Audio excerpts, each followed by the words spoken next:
From California, we're going to discuss how to delve into the brain, how to break it into, let's say, parts, and how to change that and take that into a positive mentality, how spirituality works and how duality works.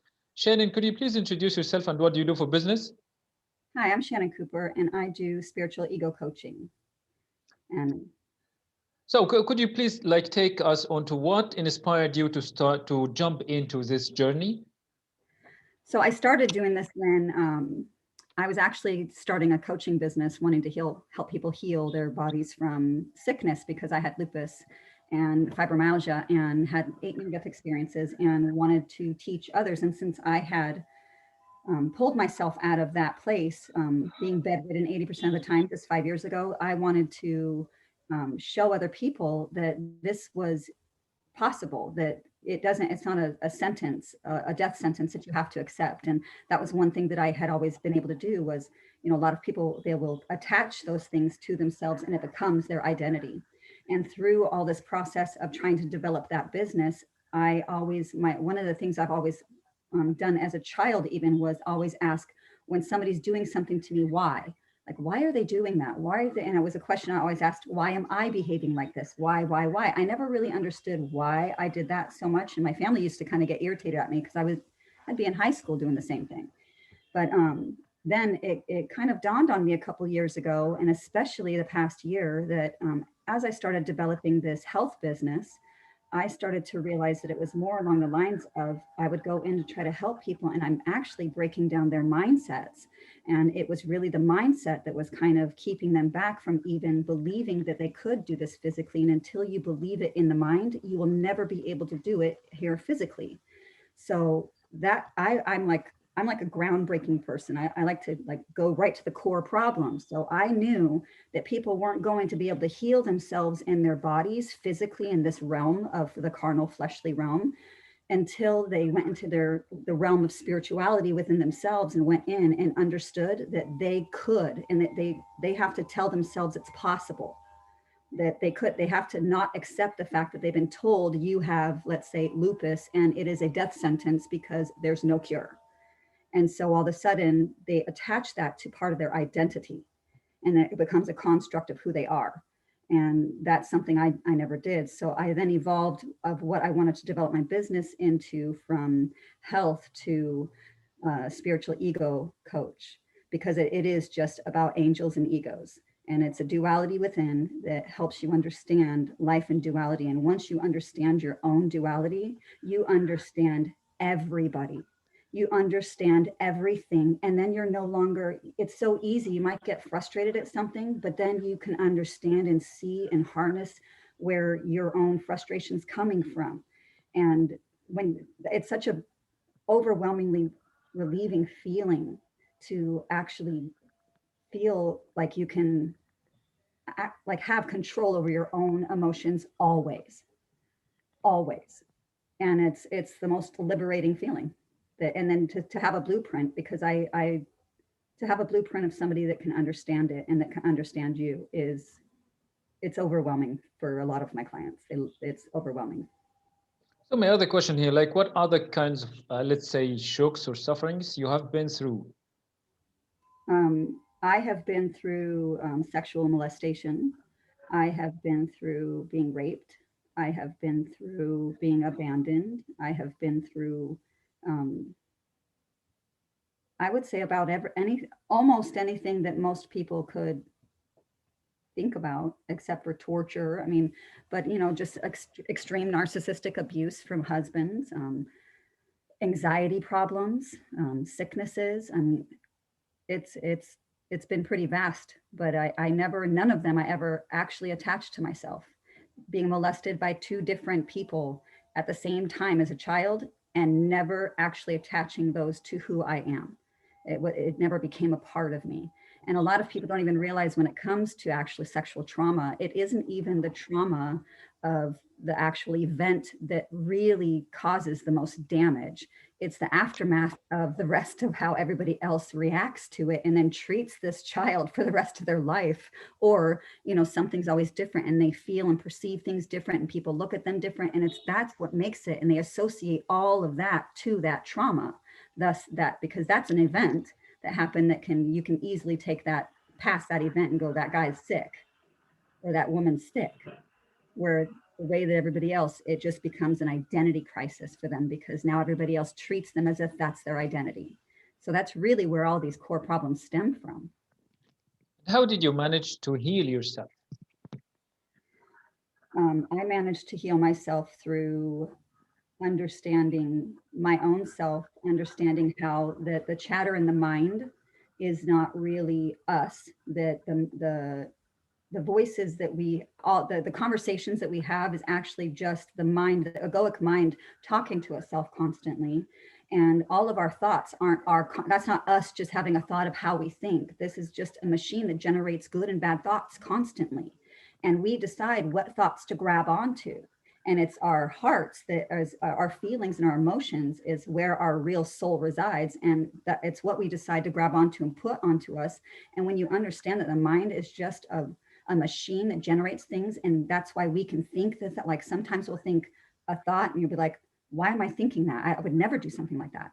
And that's because that's thoughts that we naturally have, these thoughts that come into our minds that it is not us. And when we see that that happens to even us and we didn't grab that, but our lives are made differently than another person's, then you can see another person exactly for who they are and go, I don't know what their life is like. So I know that those thoughts come into my head too. And then you have more compassion for that person. You don't excuse anything and you don't ever have to subject yourself to anything, but you don't, in order for you to stay healed and in order for you to progress and move forward and never attach the things and issues of anybody else's energetic vibratory resonance field into yours, you have to let go.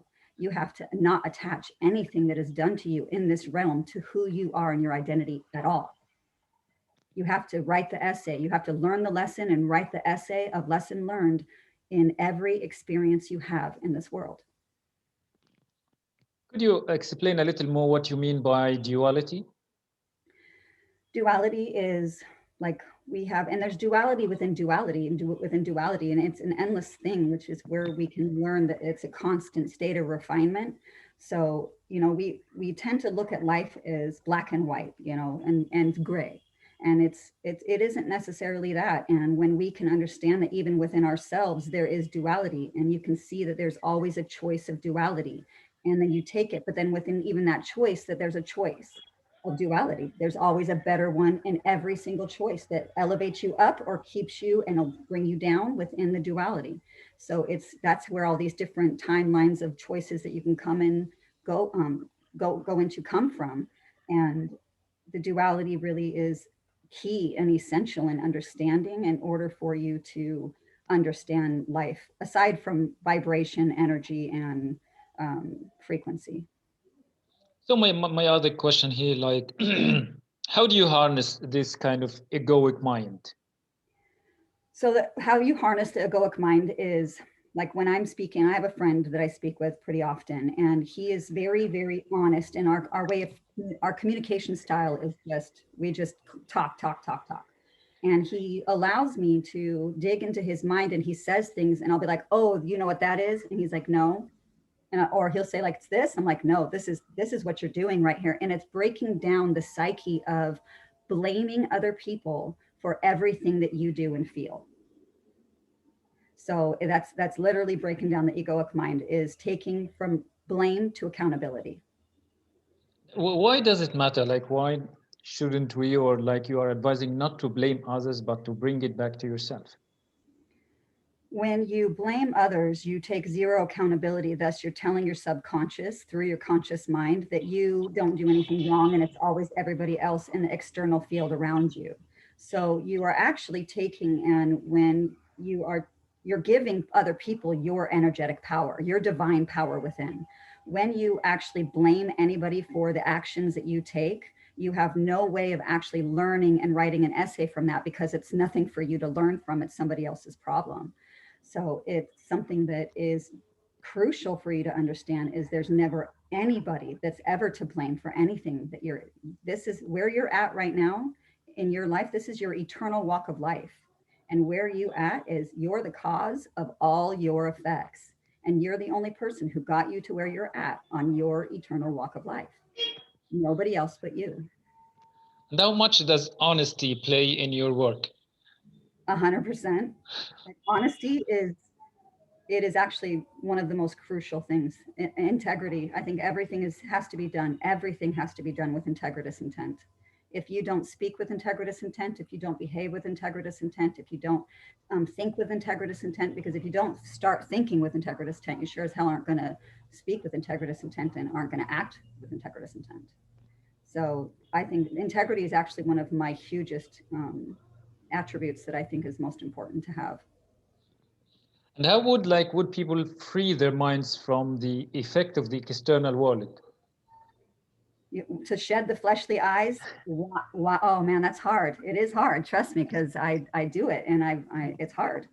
But how to do that is you literally have to take everything that you know in this world, everything, and unlearn it. Oh, Unlearn everything you know and scrap it and reconstruct yourself from a non, if it's something that is, see, to me, the way I look at, for my life personally, for me, I look at my life as, when somebody was telling me, okay, what's your outcome? Because I was trying to build my business. What's my outcome? And I'm like, okay, I want this. And I'm like, well, is that what I want for my life? Because I'm always like extremist. And so I'm like, well, my life is eternal. So do I really, that's really just a stepping stone. So what do I want in my life? Which means, what do I want? I want to be I want to be an eternal being that is actually going to get the most out of every single day that I possibly can in my growth process of my evolutionary divine being process. That's what I want. I want to be the highest point that you can possibly get, because to me, what I believe is we are eternal beings in the process of evolutionary process of becoming divine gods in the flesh form, just an extension from our own God. This is what I believe. So that is what I attain for. So everything that I want to do in this realm, everything is going to do in the outcome of wanting to attain that eternal perspective of a goal. So then I had to say, okay, well, does money have anything to do with that? No, it doesn't. Does my business? No, but what I do does. But what I do is also of God. So I had a hard time like dealing with money and all that stuff. But um, then it was like, so now for me, like stripping the fleshly eyes was taking what was my life worth to me. Who do I really want to serve? If I'm chasing money, if I'm sitting here constantly manifesting money, manifesting everything, I want to manifest a car, I want to manifest, well, what am I doing? I'm manifesting everything in the fleshly realm. I'm not manifesting anything in the spiritual realm whatsoever within my own soul. I'm only thinking about and trying to create stuff that is monetary, everything fleshly. So if you want to start actually truly thinking outside of the fleshly eyes, you have to literally stop chasing everything within this fleshly realm. You have to learn to live in this world and not of this world. so my question here, like many people are complaining about, lacking this kind of energy. From where can people get a more resourceful source of energy? Within themselves. So the only way that you can actually create more energy, because energy never dies and never destroys, and there's never more. It's already here. So everything that is already you is already here. It's just a matter of you understanding and believing it yourself. So how energy really works is, imagine like a big force field of energy, like a white ball around, like a clear force field around you. And that's your energy. And anything that you allow near this field is going to be affect your energy level. And so, like when you're feeling really good and somebody comes around, walks in the room, and you're like, God, that person just, you can feel their energy negative. And if they stay around you long enough with just being next to you, they drain your energy. And what happens is if you allow people like that constantly around you, complaining all the time, always never having a solution, always looking for something, or just always like just never in a good mood, bashing people, projecting just low energy people, then you're allowing them to suck your energy, and thus you're going to then become like them. Then your mindset becomes lower, and thus you no longer see through the eyes of spirituality. You're now seeing through the carnal eyes, and you can't see clearly. And that's why things get chaotic and crazy.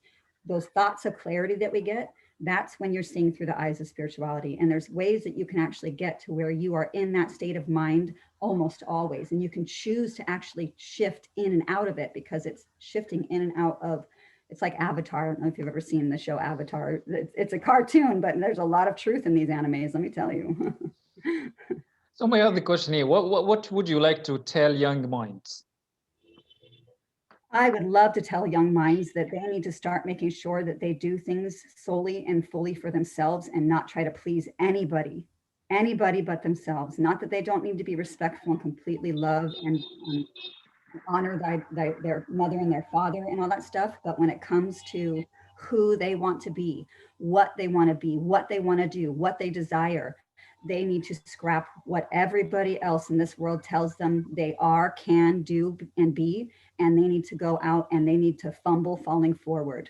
And they need to fail falling forward. And they need to go and screw up and be okay with it. Learn how to fail and be like, dude, I got that wrong. But you know what? I learned so much. Because it's the parents who expect children to do what they want in order for them to become successful in their eyes. And also then the parents feel good about themselves, because then they raised a successful child, and thus everybody else makes them feel good too. So it's really self-indulgent on the parents, it's self-indulgent, and it makes it confusing to the kids. And then those children end up doing the same shit to their kids. So you're like, it's just a vicious circle. And that's where you can actually learn to forgive your own parents, is because you will learn through your own process of awakening that your parents had it done to them. And so they just did the best that they can with the tools that they were given in their toolbox of life. And they did better than their parents, because they just wanted to provide you with the best. And they just wanted you to be the best that you could with the societal standards that we believe made us who we are, which we're now learning through a lot of the educational processes that is not true. These are constructs. So my question here, like Shannon, why did you refuse to jump when your father told you to? What do you mean? It was my grandfather, and it was a slide that I was on. And he was one of the men who was molesting me when I was a child. So when I was standing at the top of the slide, he was telling me to come down, and I told him no, and I flipped him off and told him F you. And that was the moment that I actually got my voice as a child and learned how to brave my own wild and stick up and defend myself and make sure that I am the person who always makes sure that I'm okay. It has been more than brave, more than awesome, and an inspiration talking to you, Shannon, today. Hope you have an amazing day ahead in the sun of California. Thank you so much for that, indeed. You as well, Noir. I very much so enjoyed this. Thank you very much.